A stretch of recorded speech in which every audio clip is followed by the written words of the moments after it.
So Donnie just got here. He's in the Bobcat there, and we're gonna start scraping down the heights. We got the scope set up, so here we go.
Alright, so we got it all graded on, I guess it would be yesterday. Yeah, we did it yesterday. And all that got done, we put in some drain pipes outside. And concrete guys were here just now, and they said everything looks good. So you can see all the water's dried up. We had some water back there against the back wall. All the water's dried up now that we got it all flat. And so what you need to do now, once you have your stone graded, 0 to 7/8 stone on the top, so we have 6 inches of that. Underneath the 0 to 7/8 we have 0 to 2, and we went a little overkill and got a foot of that. Usually you only run 4 or 6 inches, and then under that we have all our clay. So you guys saw us before do all the clay, pack it all with the sheep's foot roller. That's the one with the little spikes or bumps or whatever. Then you do your stone, we grade that, pack it really well. That was the big roller that you saw. And then, as you saw in the filming, just a couple seconds ago for you, but yesterday for us, was the smaller roller. Now that thing weighs 7,600 pounds, I think they said. And then you have the vibrator on it too. So I mean, it hits pretty hard, right? So then we packed this 0 to 7/8 with that. So now we're ready for concrete. The next thing you have to do is do vapor barrier, which you can see here. So this is a plastic sheet. And this one, usually what you'd do is if you have joints, you'd have to overlap, tape them all, that kind of stuff. We got lucky, and excuse me, there's a fly.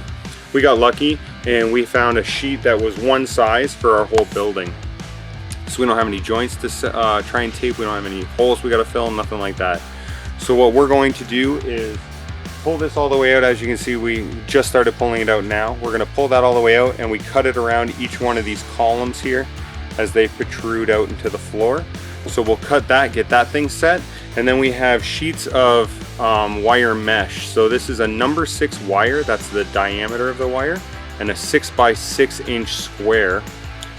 These sheets are 8 feet by 10 feet. So then we'll start at one side, and you wire tie them together, and you work all the way down, and then you start working this way. So everything's going to be tied together. It'll be one uniform piece of mesh there. So we'll cut those, same thing, around each one of those columns there and all the way down. And then we have extra rebar that was left over from the foundation when we did that.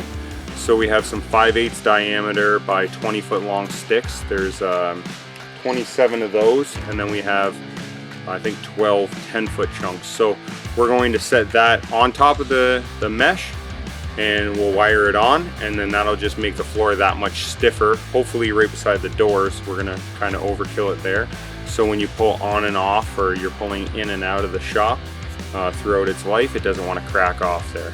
So let's go ahead, we'll get the mesh and everything done, and then at some point tonight, before these guys show up bright and early in the morning, I'll do a quick walk around with you, and I'll show you kind of where we're at and how we got here. And then next time we turn it on after this video, we're getting floor finally. So, all right, let's get to work.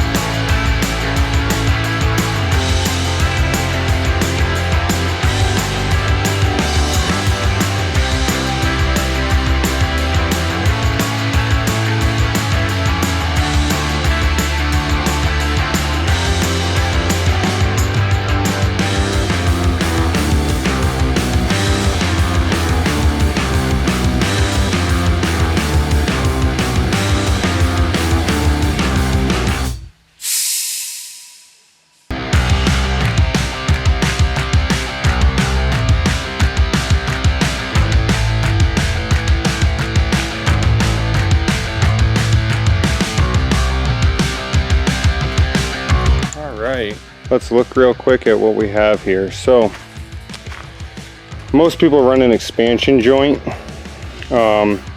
Let's imagine that the concrete goes to this red line, which it will eventually. Most people run like a little joint, about a ½ inch wide, looks like a sponge, the height of the concrete in here, so that the slab's kind of floating from the wall. It's not touching, so that can kind of go up and down. It's one way to do it. With us, with what we plan to do in here, we decided that rods would be better. But as you can see, you just take some bolt cutters. You want about a 1 inch gap in here around your ledges. And what we did on our piers is, if you remember from the past videos, there's like a 4.5 foot square underneath, and then it comes up this size, which I believe is 24 right here, and then it goes up here, which is, I believe, 16 across. So there's a couple inch ledge here. So we have a 3 inch ledge, and then we have a rod right in the front, and then a 3 inch ledge on the other side. So that should help this slab from ever moving. And then if you come around, you can see there's a doorway there. So that's formed so the concrete won't fall out. That's it. I'm gonna finish cutting this up real quick and we're done. So they asked if we had lights in here. As you can see, 1, 2, 3 lights. So we have lights, so they said they'll be here bright and early in the morning. So time for some concrete. Let's get it on.